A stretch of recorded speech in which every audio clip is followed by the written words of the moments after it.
ఎక్కడన్నా పల్లెటూరు గ్రామం కావాలని, గ్రామం పట్టణం కావాలని, పట్టణం నగరం కావాలని ఆకాంక్షిస్తుంటాం. దానికి తగ్గట్టే రాజకీయ నాయకులు చేస్తుంటారు.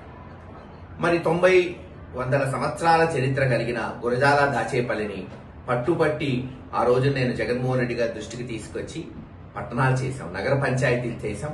అది పట్టణాలు అవ్వాలి, నగరాలు అవ్వాలి, వచ్చే 50-100 సంవత్సరాల్లోనే ఆకాంక్షిస్తున్నాం. దానికి తగ్గట్టే మౌలిక సదుపాయాలు కల్పించాం.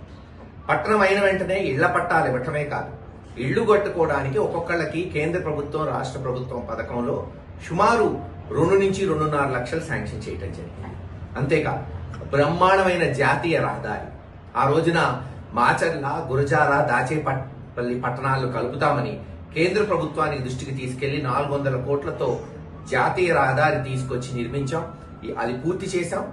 ఈరోజు చూడొచ్చు, ఒకప్పుడు దాచేపల్లి నుంచి గురజాల పోతే రోడ్డు ఎలా ఉందో ఈ రోజు ఎలా ఉందో ప్రజలు ఆస్వాదిస్తున్నారు. అమృత్ కింద తాగునీటి పథకం అంటే ప్రతి ఇంటికి కుళాయి బిగించి శుద్ధి చేసిన కృష్ణా నీళ్లు ఇచ్చే పథకం గురజాలకు సుమారు 15-17 కోట్లు, మరి దాచేపల్లికి 20-25 కోట్లతో శాంక్షన్ చేశాం. గురజాల్లో టెండర్లు పూర్తయినాయి, పనులు మొదలైనవి.